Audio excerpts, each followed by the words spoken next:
Assalamualaikum warahmatullahi wabarakatuh. Perkenalkan, nama saya Winahayu Pratiwi. Saya berasal dari jurusan Kesehatan Lingkungan semester 2. Video ini dibuat untuk menyelesaikan UAS Fisika Kimia Lingkungan yang diampu oleh Ibu Rafika Syulistia.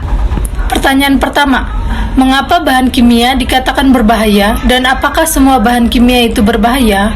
Jadi, bahan kimia adalah semua materi berupa unsur, senyawa tunggal, atau campuran yang berwujud padat, cair, atau gas. Pada dasarnya, bahan-bahan kimia berbahaya sangat diperlukan oleh manusia dalam bidang-bidang tertentu. Bahkan, seluruh kehidupan manusia pada umumnya dapat dikatakan akan selalu berdampingan dan bersentuhan dengan keberadaan bahan-bahan kimia tersebut. Jadi, tidak semua bahan kimia itu berbahaya. Contohnya seperti natrium benzonat, tartrazin, dan lain-lain. Asalkan semua penggunaan tepat dan sesuai dengan standar. Jadi, bahan kimia dikatakan berbahaya karena dapat mengakibatkan dampak negatif atau kerugian bagi manusia dan pencemaran atau kerusakan lingkungan. Nomor 2, jelaskan bagaimana kriteria bahan kimia berbahaya. Menurut keputusan Menteri Tenaga Kerja Republik Indonesia tentang pengendalian bahan kimia berbahaya di tempat kerja, kriteria bahan kimia berbahaya sebagaimana yang dimaksud dalam pasal 7 ayat 3 terdiri dari yang pertama, bahan beracun, yang kedua, bahan sangat beracun, yang ketiga, cairan mudah terbakar. Soal ketiga, jelaskan mengapa air dapat tercemar dan bagaimana mekanismenya. Air dapat tercemar karena disebabkan berbagai hal seperti masuknya komponen asing berupa zat, unsur, ataupun energi lain ke dalam air yang dapat mempengaruhi kualitas air tersebut. Pencemaran air bisa terjadi karena berbagai hal, dimulai dari aktivitas rumah tangga, aktivitas industri pabrik, aktivitas peternakan maupun pertanian, dan sebagainya. Namun pengaruh terbesar biasanya karena suatu aktivitas yang dilakukan manusia sehari-hari. Jadi, mekanisme air dapat tercemar adalah ketika suatu zat berbahaya atau beracun telah mencemari permukaan tanah, lalu ia menguap, tersapu air hujan, atau masuk ke dalam tanah. Pencemaran yang masuk ke dalam tanah kemudian terendap sebagai zat kimia beracun di tanah.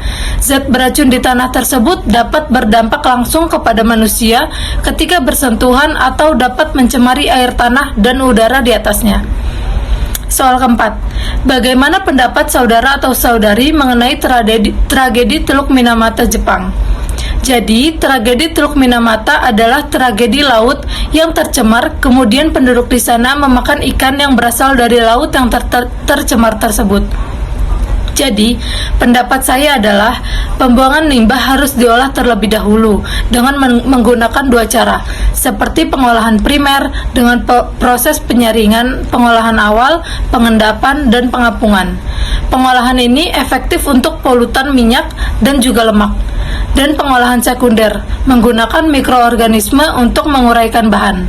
Soal kelima, bagaimana pendapat saudara atau saudari mengenai bencana kabut asap akibat kebakaran hutan dan bagaimana dampaknya terhadap lingkungan dan makhluk hidup?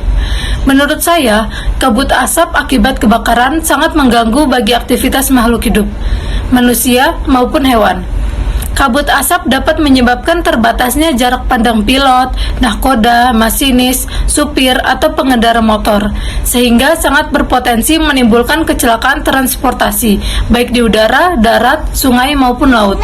Dampak kabut asap bagi kesehatan dalam jangka panjang dapat meningkatkan resiko gangguan paru-paru, seperti infeksi saluran pernapasan.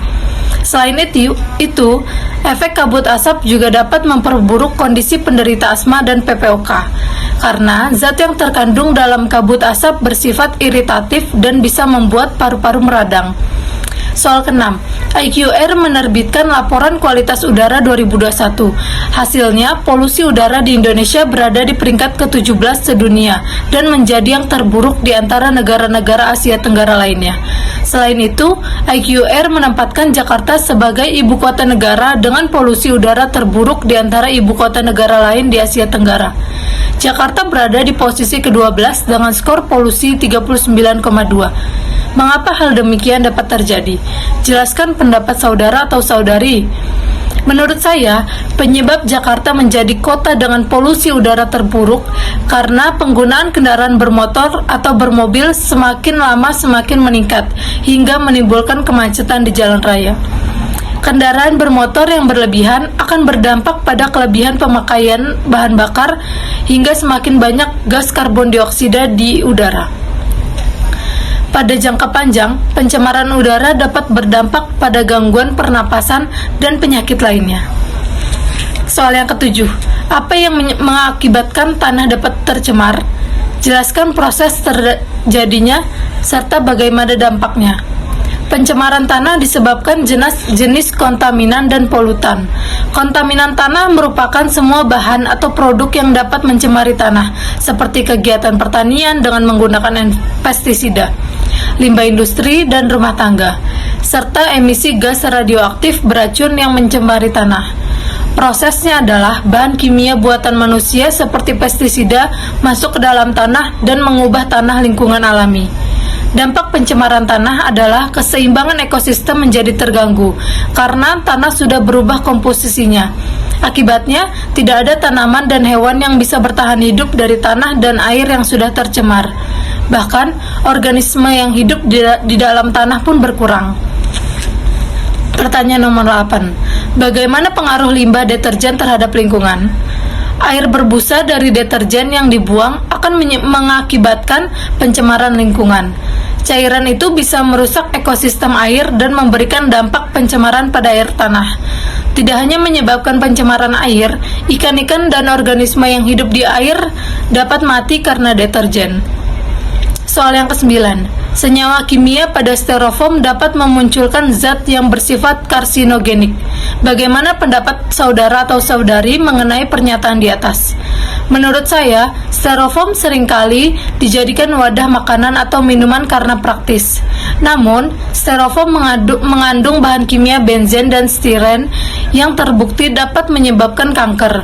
Bahan kimia ini bisa dengan mudah merembes ke dalam minuman ataupun makanan panas yang menggunakan wadah styrofoam.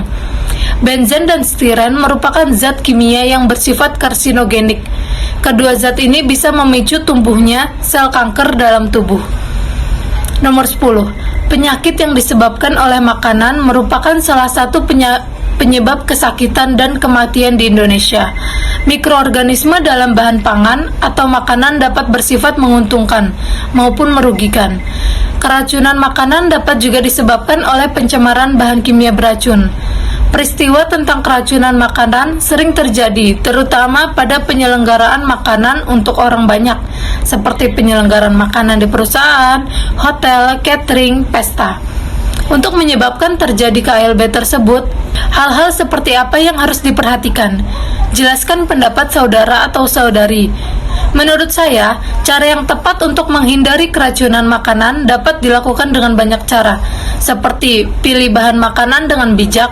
Dengan memilih bahan makanan yang bijak dan fresh, dapat menghindarkan keracunan makanan. Yang kedua, cuci sebelum memasaknya. Sebelum memasaknya, semua bahan makanan perlu dicuci dengan benar. Yang ketiga, selalu cuci tangan. Yang keempat, pisahkan makanan. Memisahkan makanan mentah dan jadi akan menghindari terjadinya kontaminasi. Yang keempat, masak makanan hingga benar-benar matang. Cara memasak yang benar akan membunuh semua bakteri yang terkandung, terlebih pada bahan laut dan daging.